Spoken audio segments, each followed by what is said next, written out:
Ashama akkam jirtu Facebookiin namoota baay'ee rakkisaa jira. Facebookii irraa seetingii namoonni marti namni Facebookii fayyadamu namni Facebookii bilbila irraa qabu waan dirqama sirreessuu qabu. Namoonni baay'een fedha keessaniin ala poostiin adda addaa kan akka wal quunnamtii saalaatiin wal qabate osoo isin hin beekin yookaan immoo fedha keessaniin ala namoonni adda addaa wal jalatti poostii gochuudhaan maqaa keessaniin akka poostiin sun dhufee bahu godhaa jiru. Kanaafuu haala kamiin waan akkasii kana ofirraa dhaabuu dandeenya? Akka namni profaayilii keenya jalatti akka namni maqaa keenyaan wantoota adda addaa waan nuti hin barbaanne poostiin goone dirqama dhorkuu qabna yookaan immoo dhaabuu qabna. Dhiheenya kana kan nama baay'eetu akkas ta'aa jira. Kanaafuu osoo keessanis akkas hin ta'in yookiin immoo wanni akkasii kun isin hin mudatin dirqama Facebookii keessan seetingii isaa sirreessuudhaan akka namni wantoota adda addaa waan fedha keessaniin ala tahe akka jarri profaayilii keessan jalatti poostii hin goone dhorkuu dandeessu. Haala kamiin dhorkuu dandeenya ka jedhu waliin ilaallaa jechuudha. Baay'ee salphaadha. Daqiiqaa xiqqoo keessatti kan isinitti agarsiisu ta'a.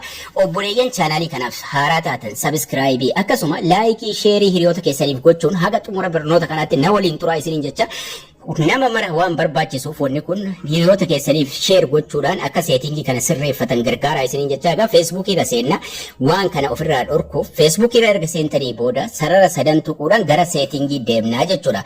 Aappii Facebookii dhumarra seenuudhaan daqiiqaa xiqqoo keessatti sirreessina akka namni wantoota adda addaa maqaa keenyaan nu jalatti poostiin goone dhorkuuf sarara sadan as jiru kana tuquudhaan gara seetingii adeemna. Yeroo mara seetingii irra deemuuf yookaan jala seetingii piraayiveesii deemuu dandeenya yookaan immoo mallattoo seetingii xiqqoo gubbaa irra jirtu kana irra tuquun gara fuula duraa deemnaa jechuudha. Gara seetingii deemna mallattoo seetingii kana tuquudhaan.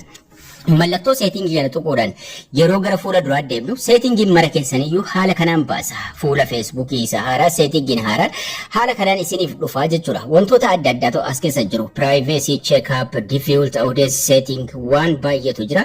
New feeding seetingiilee kana tokkoon jira isiniif hin dalagaa. Har'a garuu akka namni poostii isin jalatti hin goone fedha keessaniin ala akka namni waa isin jalatti poostii hin gooneef gara gajjallaatti gadi bu'uudhaan profile and tagging waan jedhu arganna. Followers and public content jala profile and tagging ka jedhu kanarra tuqnaa jechuudha. Akka namni taagiillee fedha keenyaan ala akka namni taagiin hin goone akkasuma akka namni waan nuti hin feene maqaa keenyaan nu jalatti poostii hin goone dhorkuu qabnaa jechuudha. Profile and tagging ka jedhu kanarra seenuudhaan seetingii baay'ee of jalaa qaba. Isa tokkoffaa sirreessuudhaan gara gajjallaatti gadi buunaa jechuudha. Jalqaba poostii sana ofirraa dhaabuu qabna. Yookaan post on your profile isa jedhu jalqabarraa sirreessuu qabnaa jechuudha.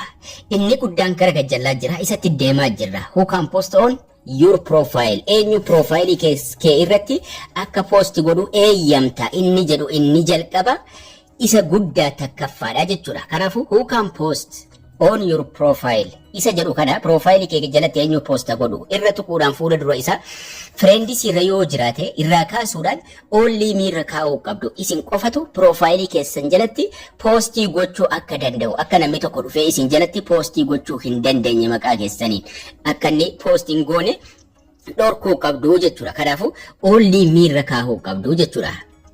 Ka jalqaba only mirra erga keenya booda gara gajjallaatti immoo gadi buune waan maraayyuu sirreeffanna. Akka namni taagiillee nurratti hin goone taagii sana akka cheekii gochuu qabnu osoo nun beeki yookaan immoo poostii eeyyamuu qabnu waan maraayyuu sirreessaa deemuu qabna jechuudha. Taagiin jira ittaane. Taagiin kun who can see posts you are tagged in on your profile ka jedhu kanallee irra tuquudhaan yoo feetan friends of friend saahiba nama saahiba keessanii ta'e Facebook irratti akka inni arguu danda'u ka jedhu ni jira. San dhiiftanii darbuu dandeessu yoo feetan immoo friends of friend ka jedhu kanarraa kaasuudhaan isas only miirra kaa'uu dandeessu. Eenyutu akka arguu qabu waan taagi isinitti godhame jechuudha. Waan taagi isinitti godhame everyone nama hundarra friend of friends yookaan immoo friendii keessanirra friends except ka jedhus ni jira. Only miirra kaa'uu dandeessu waa tokko rakkina hin qabu. When you are tagged in post what do you want to add to the audience of the post if they can't already see jedha.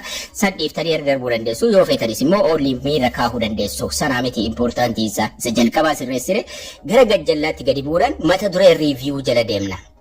Review ka jedhu jala seenuudhaan waan lama gurguddaa as jalaa arganna. Wantoota gurguddaa lama. Inni tokko review tags people add to your posts before the tags appear on Facebook. Review tags people add to your post namoota postii keessanitti tag tahanii cheekii gochuu qabdu jechuudha. Postiin sun osoo inni Facebook irra hin bahin akka isin kana gochuu dandeessan Facebookiin carraa isaa isinii kenna. Kanaafuu review tag waan jedhu ilaaluudhaan yookaan immoo kana oonii yoo gootan taagii san akka cheekii gootanii yookaan immoo postii keetti ekeleen taag godhamee jira.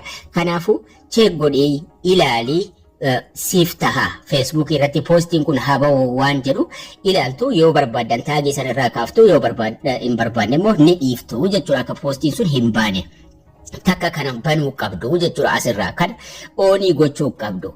San erga oonii gochuu gootanii booda inni guddaan xumura irratti review posts you are tagged in before the post appear on your profile. Namoonni adda addaa callisanii tag nama godhu. Wantoota hin taane irratti yookaan immoo waan isin hin barbaanne irratti namoonni tokko tokko callisanii tag nama godhu. Kan taagii postii keessaniiti.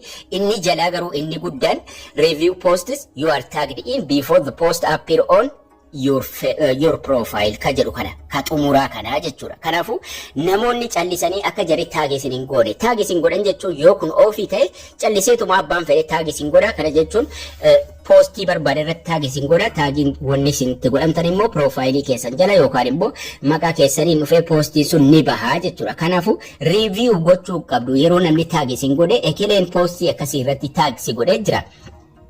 Postiin kun yookaan immoo wanni maxxanfamaa jiru kun profaayilii kee irratti haa mul'atu moo haa dhiisu isa jedhu fidee isin gaafataa jechuudha. Kanaafuu yoo kun daalachaa'ee jiraate dirqama waan kanaasirra banuu qabdu jechuudha. Yoo bantan maal ta'a namni yeroo taag isin godhe postii sana ilaaltanii ni eeyyamtu approve gootu yookiin immoo decline gootu jechuudha. Approve gochuun eeyyeen haa ta'u postichi bareedaadha profaayilii kiyya jalatti haa mul'atu. Yoo postichi waan hin taane ta'e yookaan ilaaltanii calliftu yookaan immoo decline gootu ni kuffiftu jechuudha. Hin barbaadu lakkii postiin akkasii Facebookii kiyya irratti mul'achuu isaa hin barbaadu gootu jechuudha. Kanaafuu isa review jala jiru kana lamman wantoota gurguddaa kana lamman dirqama oonii gochuu qabdu jechuudha. Yeroo isin oon gootan abbaan fedhe taag isin godhee abbaan fedhe dhufee isin jalatti post gochuu hin danda'u osoo isin eeyyamin namni takka isin jalatti gadhiisuu hin danda'u jechuudha. Haala kanaan sirreeffachuu qabdu dirqama kana sirreeffachuu qabdu. Namoota baay'eetu itti rakkataa jira waan ta'eef hiriyoota keessaniif share gochuu hin dagatina. Kanaan booda namni takka isin jalatti postii gochuu hin danda'u isin jechaa barnoonni keenya irraas kana fakkaata. Haga barnoota kutaa itti aanu walitti deebinutti turtii gaarii.